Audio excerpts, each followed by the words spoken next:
Monday morning, it is 8:30 and time for our high beam today, and we welcome in Carrie Silverthorne and other guests from the Tusk BDD as they've got some big news for us. Carrie, good morning. How are you?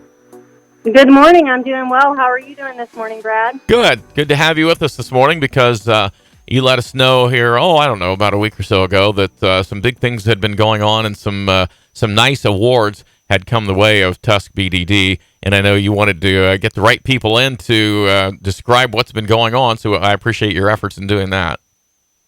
That's right. We just found out that we earned the highest state accreditation award for our agency. And we also, our Starlight School won a PBIS Gold Award, which is also the highest level that they could achieve. So we're pretty excited about that. We wanted to share the news with the community. Well, we're glad you could do that here too. And so, talking about the state accreditation, I guess we'll turn it to Nate Camban, who is the superintendent of the Tusk PDD. So, Nate, welcome in. Good morning, and tell us about the accreditation process, because I know that they just don't hand those out left and right. Yeah, thanks, Brad. Good morning. It's great to be here. Appreciate the good work you guys do for our community. Thank you. So every 3 years as a county board, we have to receive a state accreditation. It's kind of a nerve-wracking process where the state comes in and they really review our agency from top to bottom, making sure that we're following all of the protocol and serving people with disabilities to the best that we can. And so they came in again in August, spent a few days with us, looking at our different policies, our programs, and talking to a lot of individuals who are served by the county board to ask them about their experience, if they feel that they are getting the services that they need to be successful in our community. And so after a 2-day period, the state reviews and they meet with all of us, and they told us we did well, that we will get a 3-year accreditation. They were impressed with the services that we deliver, and they were very excited about the way in which our case managers, or SSAs, develop outcomes for people with disabilities that help them to achieve their goals and their dreams. We were overall very pleased. I think a wonderful reflection of staff here and their caring attitude towards people with disabilities. Well, yeah, that's great. And I mean, the ultimate goal is to help them reach their goals. I know Carrie told us that at the entrance presentation that you shared some videos and stories. I mean, I assume that went a long way in presenting your case.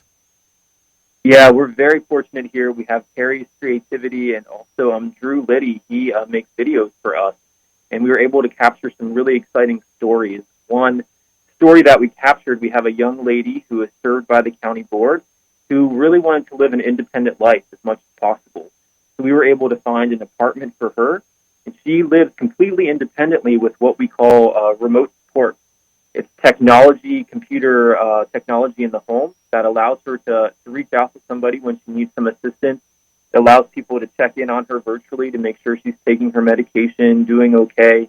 And other than that, she doesn't have staff coming in her home, unlike sort of the traditional way in which people with disabilities lived independently. And so we're seeing with technology just a greater opportunity for independence, and it was exciting to highlight that story for the state. Absolutely. Less invasive and still effective, right? Exactly. Definitely. I guess the technology can be used as we wish. So is there a possibility that they can give accreditation for less than 3 years? There is, yes. That does happen from time to time. Sometimes they'll come back in a year, sometimes 2 years, but we are lucky to get the highest awards. That gives us 3 years out to continue to work and do the best we can for the community. Well, a big congratulations to you and the staff, because I know that means a lot to you, and it's a positive boost to say that you're doing things the right way. So we do appreciate having you work in that way here in the community. So very good. Thank you. Also wanted to ask about, and I don't know, are you back there, Carrie? We've got the Positive Behavioral Interventions and Supports. This is PBIS, which I believe is available to all school systems. Is that true? I believe so. Our Starlight School utilizes this program, and I actually have Katie Gans here. She is our Starlight School speech language pathologist, and she helps to run this program. So I'm going to let her go ahead and give you the inside scoop on that today. All right, that's great. So, Katie, welcome in. We appreciate you being here on the BT Morning Show. And again, it's the PBIS is what it's generally called, Positive Behavioral Interventions and Supports. And like I was asking Carrie there, I think this is available for school districts throughout. And was it used as a phone app at your school, or how did you do that? Yeah, thanks so much for having me this morning. Mm-hmm. It's great to be able to talk about this program, and it's had such an impact on our kids' lives. Basically, every school is allowed to implement some form of positive behavioral support, which basically means that we reward kids for doing good behaviors and meeting their expectations and our expectations of them, rather than focusing on a punishing model or on what they're not doing. In our school, it's really taken an exciting turn because we really reward kids with what we call Lego dollars, and we emphasize building a better school and building a better community. The program is embraced by all the staff. We have costumed characters that are dressed up as the staff members dress up as them and come to visit. We even have what we call a Master Builder program, which we use to reward students that go above and beyond the expectations. There are students who have done amazingly wonderful things. We had one student last year, I think, organize a toy drive. And it's exciting to be able to reward kids.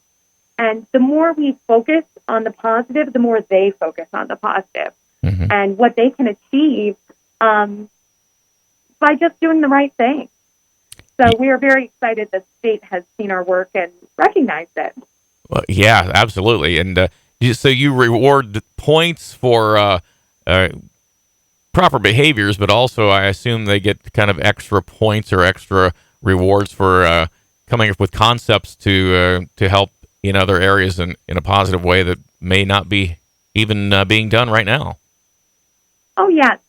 We emphasize the tenets of using your words, being a friend, having safe hands and feet, and eyes looking. And every time we see a kid do one of these behaviors, we give them a Lego dollar, and then they get to go shop in our Lego store. And we are very blessed that our Lego store is really filled by donations from our parents and community members. We have a really robust support program for this, and the kids get light up when they get to go to the Lego store. It's the most exciting part of the month for them. would be for me too. Yeah.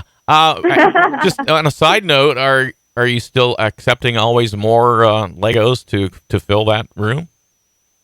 Oh yes, we accept donations of all kinds in terms of rewards. So any kind of toys, coloring books. We have a lot of kids that are very into puzzles.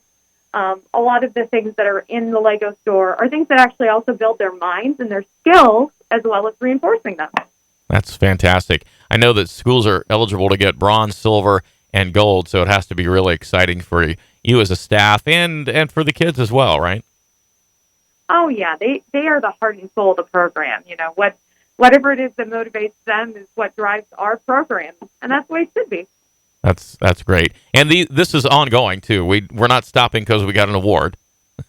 Oh no, this is actually our 5th year receiving this award. We're one of the few schools in the state of Ohio, one of a handful that's received it this long. So it's a big honor. That is truly. Well, Katie, thank you, and that's great work being done there. And so back to you, Carrie. I guess we'll basically wrapping up, but the accreditation award and the PBIS Gold Award both came at about the same time. So I would think everybody there's got to be bursting with excitement and a little bit proud of what's been able to be accomplished.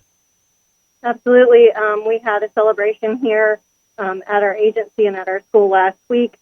We had a big lunch for everybody, got to spend some time together. And starting last week, we're also highlighting our master builders that Katie was speaking of.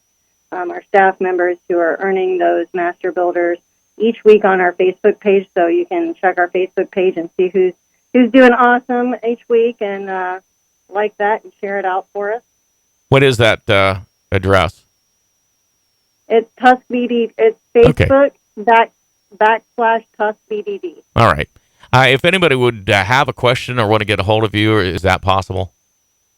Yeah, absolutely. They can give me a phone call or they can send me an email at ksilverthorn@tuskbdd.org.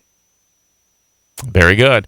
Hey, we thank you for sharing with us I think it's great to know what's going on in the community. We have great support for the people who are in need of some help through TUSC-BDD, and it sounds like they're getting the best possible help. So, again, congrats to you and the staff, and thank you at the same time.